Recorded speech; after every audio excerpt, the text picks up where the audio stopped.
Down in Branson, temperatures right now very chilly, 35 in Springfield, 32 down in Branson, and with these winds coming out of the south, our actual feel-like temperature for this time of night is 26 here in Springfield. So if you have any plans, make sure you bundle up. It's very chilly out there. Temperatures not going to stray a whole lot thanks to those clouds. They're not going to bottom out like they did last night, but we did set some records across the Ozarks. I have snow chances, timing, and totals, and another round of cold coming. Details coming up in just a few minutes. Color 10 News at 10. That starts now. Now, from Ozarks First, you're watching Color 10 News at 10. Tonight at 10, two college students allegedly kidnapped and forced to do sexual acts on each other at gunpoint. Details coming up. Plus, helping people in a rural community get clean. How a church in Polk County is doing their part to battle drug and alcohol addiction. And showing foster kids the love and care they so desperately need. How one local group is raising money for special events for children who need to be adopted. But first, thanks for joining us. I'm Crystal Blair. We have a disturbing top story tonight. A Branson man was charged this week, accused of kidnapping and sexually assaulting two College of the Ozarks students. 49-year-old Robert Hislop is currently in the Taney County Jail. In court documents obtained by the news leader, police interviewed the two students who at the time were sleeping in a car late last month not far from C of O. The school's gates locked down after a 1 a.m. curfew, but there's a 24-hour number to call to get in. The students say Hislop smashed the car's windows, pointed a gun at them, and forced the students to drive away.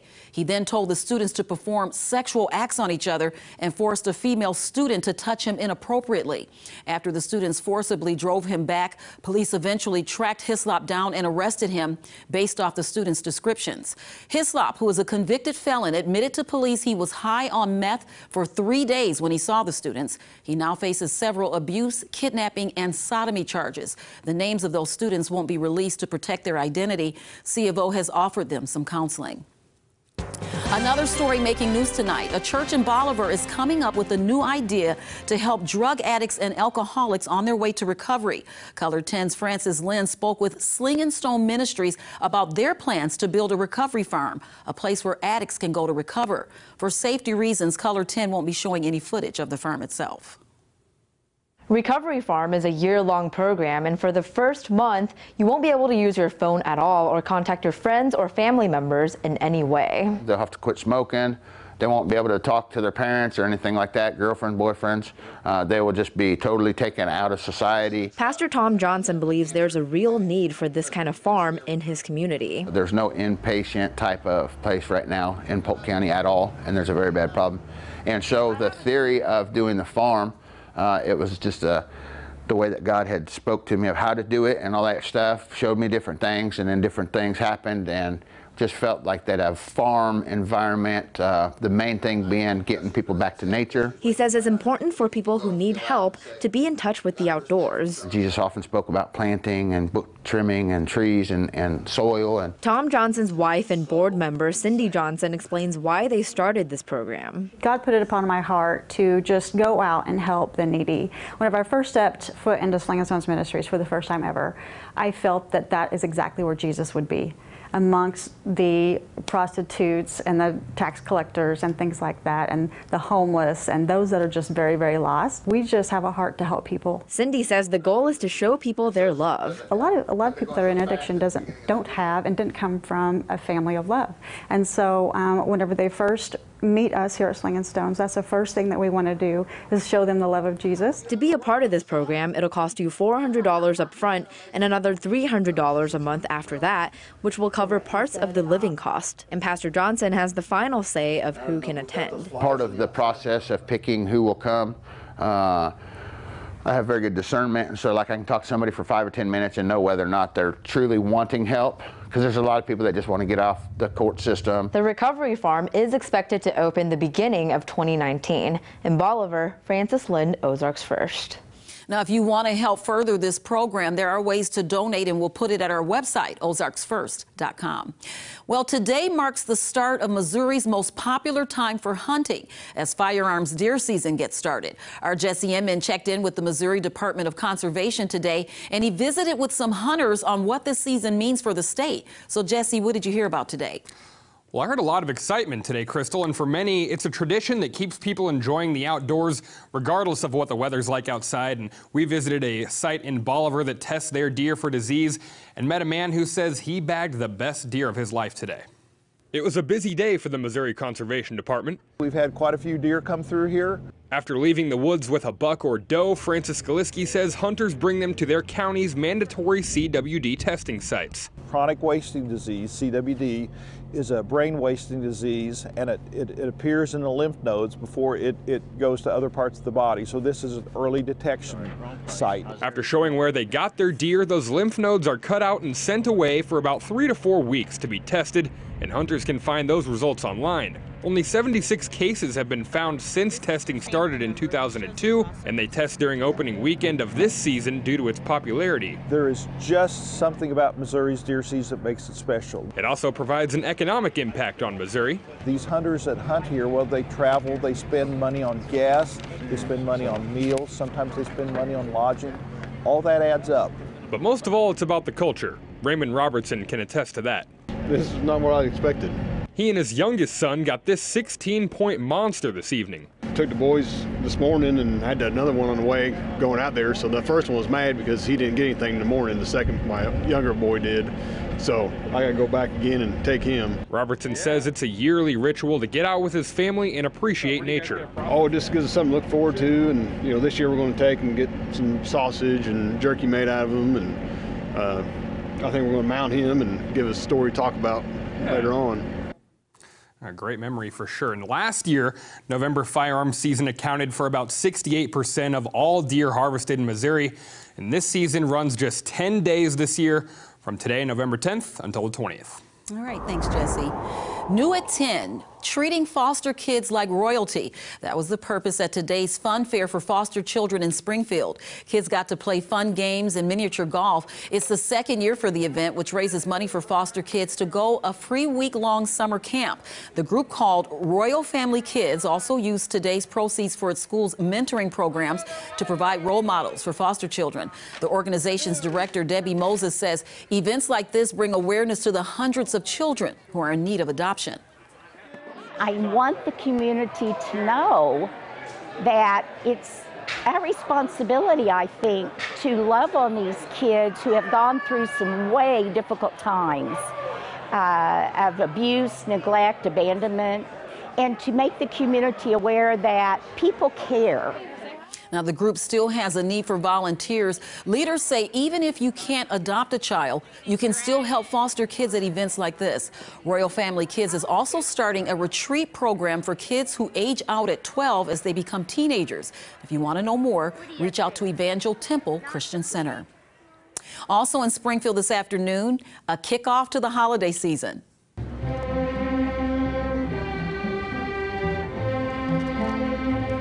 This is the annual Heroes and Holidays Market Festival on historic Commercial Street. Organizations are encouraging the community to shop local, but also to say thanks to military members and first responders.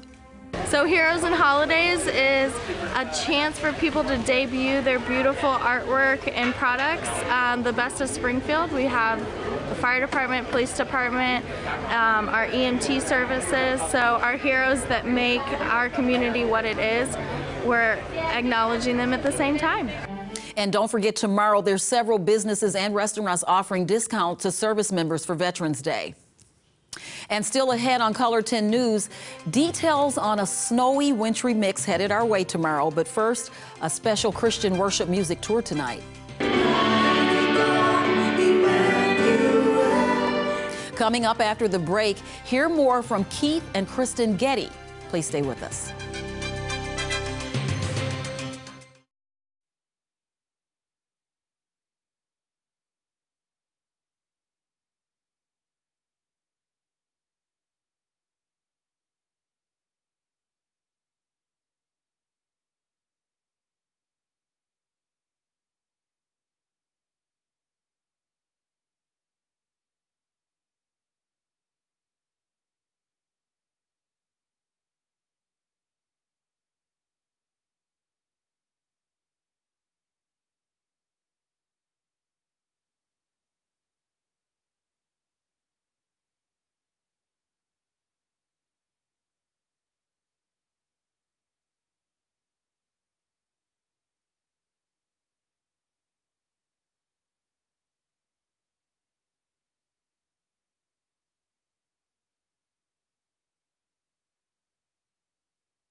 And in more local news, two modern hymn writers and singers who've been recognized by Queen Elizabeth for their contributions to Christian music, they made a stop at Second Baptist Church tonight.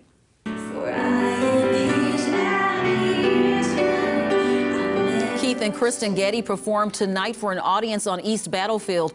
Their national Sing Tour is a mix of modern hymns, traditional bluegrass, and Irish music. The Gettys are widely known for their songs In Christ Alone and The Power of the Cross. And in Branson, the city's Festival of Trees is underway. The Christmas tree and wreath exhibition features a Christmas wonderland that's free to attend, and sales benefit the Christian Action Ministries.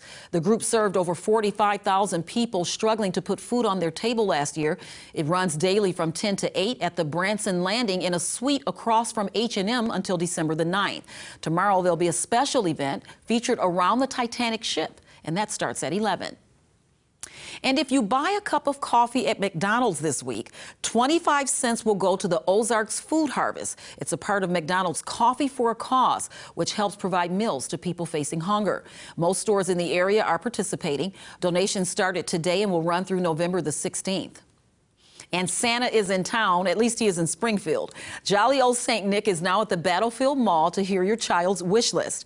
This year, the mall is offering events like Breakfast with Santa, Pet Photo Night, Caring Santa for kids with special needs, and more. You'll also be able to see St. Nick at Bass Pro Shops starting today. Santa's Wonderland at Bass Pro has free games, activities, and crafts. More than 1 million free pictures with Santa are expected to be given this year. Around the region, the Poplar Bluff School District is investigating after a student came to school dressed in a KKK costume on Friday. Students in the American history class were divided into study groups to make presentations that were focused on amendments to the Constitution. The student who dressed in the KKK costume was assigned the 15th Amendment, which protects rights of citizens regardless of race. However, the school says they have no reason to believe the student was acting with any discriminatory intent, but they do recognize the emotional response the incident has received.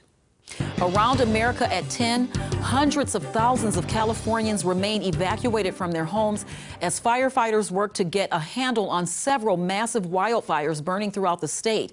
One has left a path of destruction through a number of cities in Southern California. Chris Martinez is there. It's a round-the-clock battle for firefighters in Southern California, a massive inferno called the Woolsey Fire, doubling in size overnight. Fire officials say the blaze destroyed at least 70,000 acres in Ventura and Los Angeles counties, forcing more than 200,000 people from their homes. Fire officials don't know for sure how many homes and businesses have been destroyed by this fire, but they estimate it's at least in the hundreds. Up north, it's even worse. My grandfather. In Butte County, north of Sacramento, the Camp Fire has charred more than 100,000 acres, destroying more than 6,000 homes and leaving at least 9 people dead. You can hear the terror in drivers' voices as they race to escape the flames. I'm so scared right now. Heavenly Father, please help us. Some ditched their vehicles and ran for their lives. Chris Martinez, CBS News, Malibu. Well, taking a live look at our tower camera facing historic downtown Branson, we saw record lows in Springfield, Rolla, and Joplin today. And tonight, it doesn't get much better. Beth Finello has more on snow that's expected to move into the Ozarks tomorrow evening. We'll be right back.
Now weather with meteorologist Beth Finello. Good evening and thanks for joining us. It was a chilly start to our day. I mean, that's no surprise. It was 15 degrees here in Springfield, 16 down in Branson, and 17 in West Plains, and we did beat some records. 15 was our record here in Springfield, 15 in Rolla, and 14 in Joplin. All of the previous records were set back in 1960, which was 58 years ago. Our previous record here in Springfield was 70 degrees, so we beat it by 2 degrees, and it was chilly. Temperatures today warmed up, but it was still very chilly outside. 41 degrees here in Springfield, 39 in Branson, and 36 up in Rolla. Temperatures right now very cold, 35 degrees here in Springfield. Winds coming out of the south, making our wind chill temperature here in Springfield 26 degrees. It's very cold outside, so as you're heading out, if you're going out for the night, make sure you grab an extra jacket. It's going to be chilly. We got a layer of clouds across much of the Ozarks. This layer is what's keeping our temperatures in the lower 30s and not bottoming out like they did last night. It is going to be cold, though, don't get me wrong. And then tomorrow, temperatures will make their way into the lower to middle 40s. Then what's going to happen is that's when our round of snow or rain is going to come in throughout the Ozarks, starting at about 9, 10 o'clock, and then through the overnight hours when we could see that rain-snow mix. Now, timing-wise, still a little bit iffy, but I think everybody's going to see some amounts of snow, rain, or snow-rain mix throughout much of Monday into the morning commute and even into the PM commute, so take things a little bit slow as you're heading out the door on Monday. The amount of snow that we're going to get, again, is also still very tricky. Right now, this is one model that we have that is showing here in Springfield a little bit over an inch, higher amounts north of I-44 and less south of I-44. This is a separate model. This model is showing almost 2 inches. Look at this, 3 inches here in Springfield, less north of I-44 and more south of I-44. So the models are not in agreement with this, so make sure you tune in tomorrow for Jamie. He will give you the update. What you do need to know is that you are going to see snow at some point on Monday, and it's also coming with another round of cold. This is the second wave that we've seen in the past couple of days where temperatures will bottom out in the upper teens to lower 20s both Tuesday and Wednesday morning, so hard freeze is expected both days. Overnight tonight, temperatures will drop near freezing. Clouds will move in. Tomorrow, clouds will stick around. Rain and snow mix late throughout the evening and into the overnight hours. And then by Monday, that's when we'll see those rain and snow showers. I think we'll see more snow showers than we will rain. Temperatures are going to be very chilly. Thankfully, though, the rest of the week, we're going to see lots of sunshine and temperatures making their way into the 50s by the end of next week. And that's good. I mean, look at that. By Thursday, 53, Friday, 55. Just make it a couple more days. That's We're getting right. there. I can live with that. I can live with that. Yep. Coming up next in sports. At the end of the day, everybody sees a scoreboard. I see all the big steps we're making in the program. Dan Malloy breaks down Missouri State's matchup with #1 North Dakota State, plus the Lady Bears season tip-off. Next in sports.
Now sports with Dan Malloy.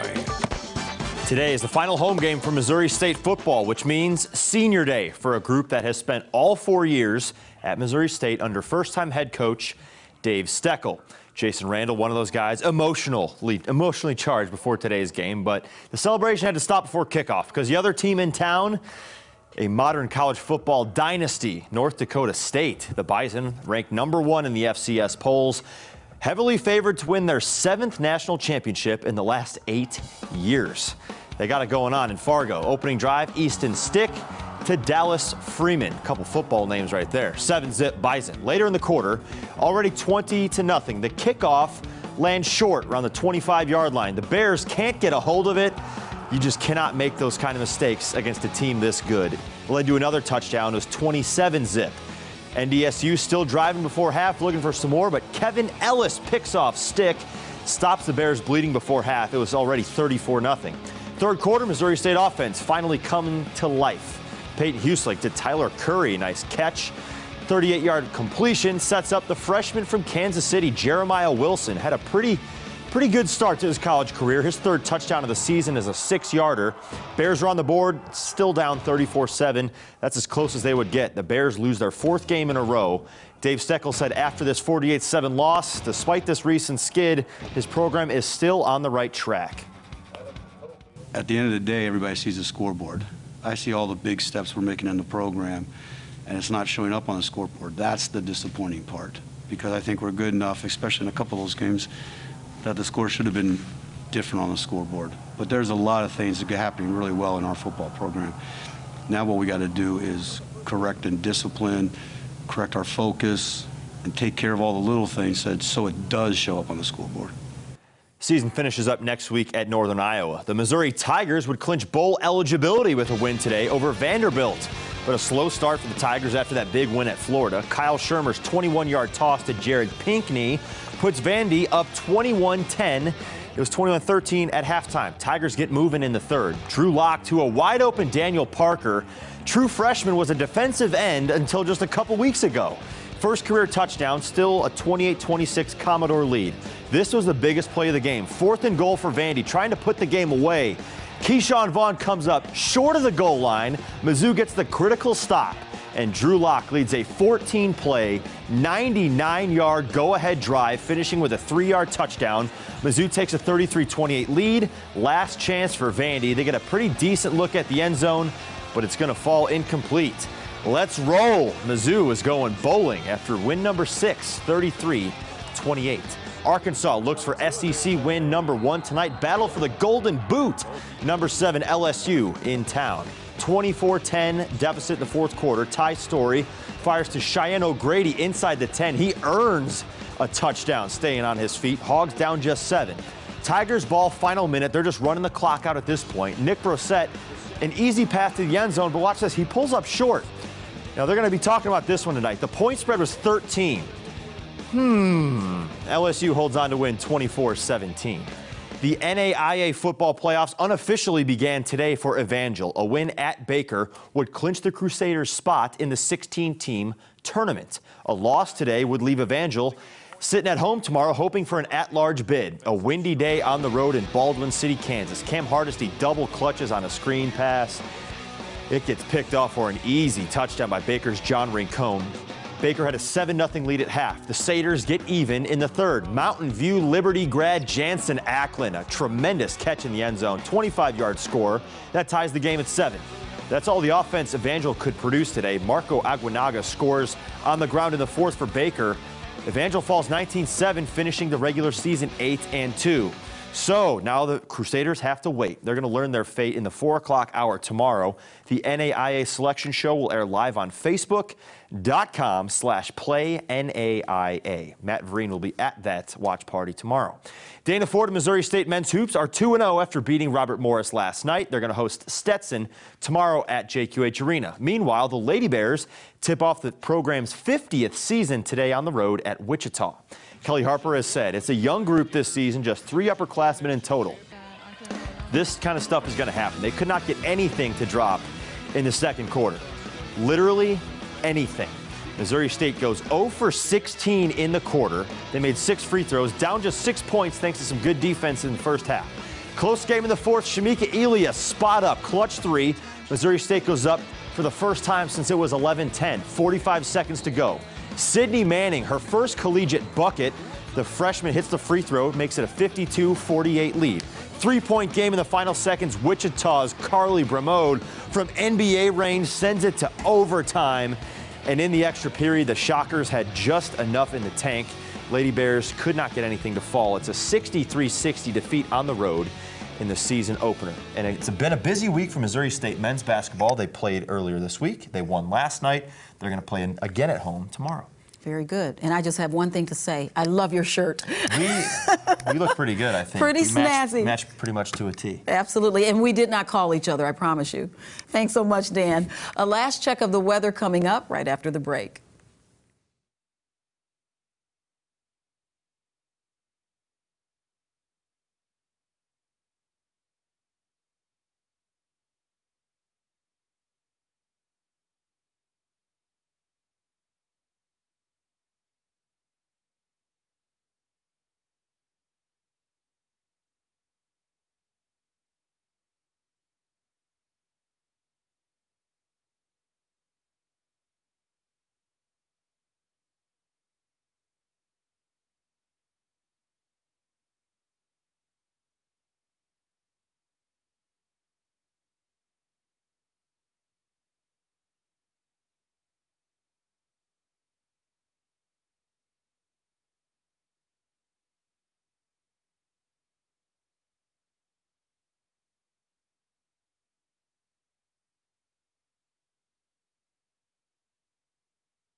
Here are tonight's winning lottery numbers.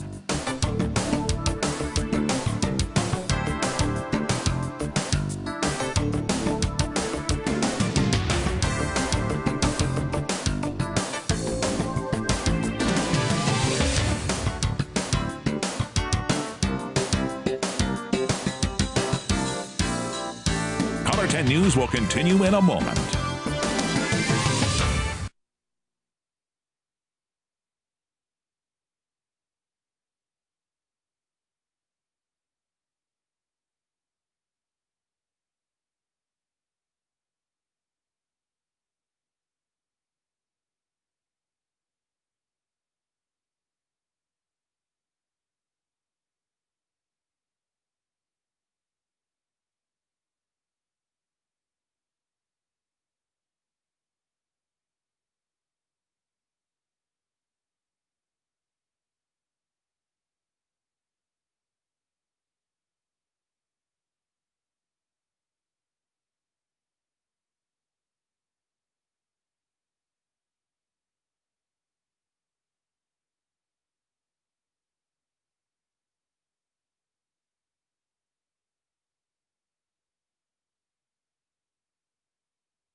And here's the final check of the forecast. Be the first to know about Ozarks news and weather by downloading the Color 10 apps.